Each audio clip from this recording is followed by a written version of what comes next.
Hey everyone, Garrett Flowers with Cinemark. Boys in the Boat is the inspirational true story of the men's University of Washington rowing team. I'm joined by George Clooney, the director. Hi, Garrett. How are you? Hi. Nice to meet you, finally. Nice to meet you, man. I've been hiding from you mostly, but... You have been, but we're here. I found you. Now, yes, it's like a stalker, really. Yeah, absolutely. I like that. And Joel Edgerton, the star of the movie. Hey, one of the stars. One of the stars. Yeah. Well, it's nice to meet you both. This was a great movie. And George, I'll start with you. You know, the captain of the team is steering the ship, same as the director for the movie. So how did you motivate the cast while you were filming? You know, films in general have, there's a certain element of panic that's applied. All actors always have a certain amount of like, are we going to be able to pull this off? And this one had such a physical challenge with the boys in the boat that they had to learn to row. None of them could row. So, you know, there wasn't much motivation. It was just like, you know, good luck. We gotta make this work. So, didn't have to do much motivating. I didn't have to yell at them too much. Did either of you have any rowing experience going into this? No, I mean, I do own a kayak. You do? Yeah, it doesn't get used very often. No, it's good. I You can surf a rest lot, but like this is a whole different.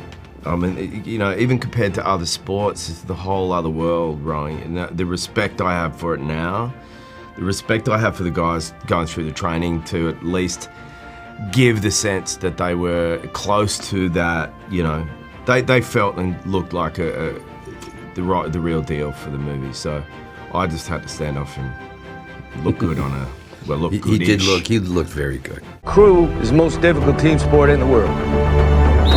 The average human body is just not meant for such things. Most of you will not be chosen. Beautiful speech, Coach.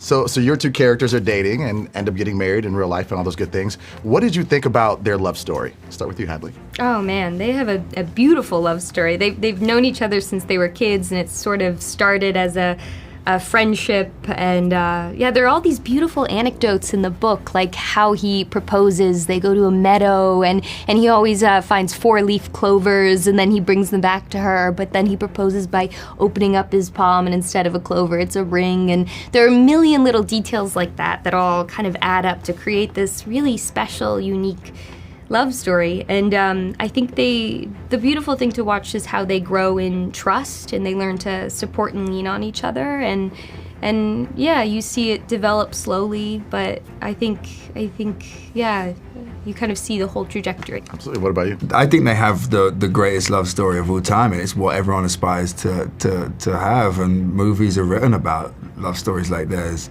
And they supported each other and trusted each other and grew and had a beautiful family with each other. This originated from a novel. What was it about you reading it? I heard that you read it early on when it came out. What was it about this story that motivated you to turn it into a film? It's a good classic sports film, and I'm a gigantic fan of sports films. I could go through the list of the ones I've always loved, and you know, when they're ever the Naturals on TV, I'll watch it till the end or something like that. You like these kind of stories, and the fact that it's true made it even better. So that was just I'm just a fan of those kind of films. And this movie has compassion in it. You know, there's a guy who you let back on the team. So talk a little bit about compassion and, you know, being able to keep that team as a cohesive unit. I think empathy is one of the greatest traits any human being could have, and in fact, it would fix a lot of things everywhere if everybody were able to walk in each other's shoes or imagine doing that.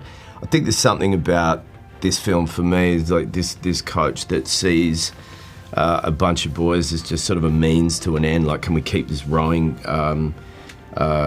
situation alive at this college by picking the right sort of guys that are the right size and maybe able to do the right job? And then slowly, as you do, get to know the individuals and their personalities and start to sort of form a bond with them.